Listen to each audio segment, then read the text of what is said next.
Hi everyone, it's Sue with Ully Cat Designs and Ully Cat's World blog. And I've got a process video for you today on this card, which I made for Craft Roulette 230. Wow, that's a lot of episodes. And the parameters were a shaped card. And of course, I always think that a rectangle is a shape, not to mention all the little geometric shapes that are stenciled on this card. Peacock colors, I think you can see the greens and the blues, and they're kind of iridescent, like a peacock's feathers. Tall, the element is, I drew the Eiffel Tower on the back, because it is something tall, and my XOs are also back there. So that's how I got the element and the random. Now I was stenciling all of this while I was on a Zoom call, so I can't really show you the process, but I can tell you how I put this together. And I did make an envelope that goes with it using the same stencil. I used the Pink Fresh, let's see, Art Deco is the name of the stencil.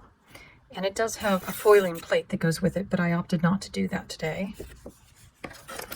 And it's just 3 stencils. I wanted to say thank you to the Zoom call group for the idea of cleaning up my ink with the magic eraser. It did wonders for these stencils. On the back, I used another stencil. This one is from the Spellbinders Club's Stencil of the Month, March 2024, and it's dynamic backgrounds. And it just has, I used these, actually I think I just used these two, this one on the card back. But I use those others, and it also has a straight cross, and I'll show you what I use that for. When I stencil, I like to use my jelly or gel print plate, because when you take off the paper, that card sticks. And depending on how big your stencils are, they will stick too. So for example, you can see roughly how you could put it on there. I usually take some tape it to the paper, because the tape doesn't like to stick to the gel press.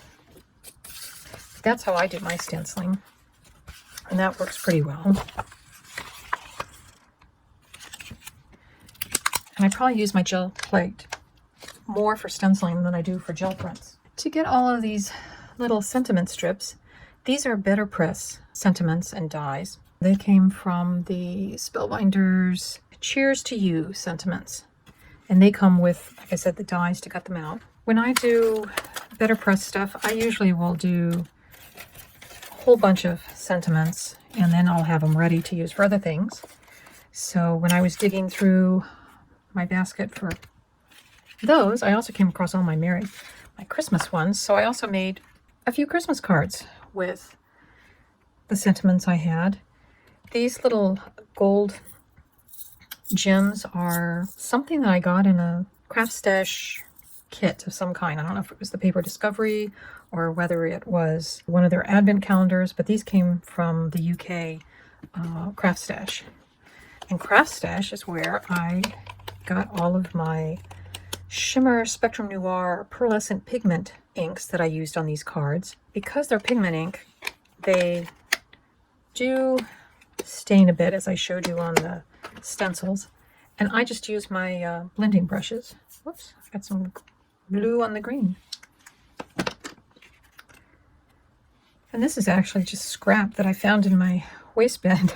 That's the cards, although this is the main one, but I'm going to say is my Craft Roulette card. And I did make envelopes, as I said, for those. So there's the envelope for that, and that's for that one. And that's my card for Craft Roulette episode 230. And I hope you enjoyed my short little process video. And we'll see you next Friday on the next Craft Roulette episode. Bye-bye.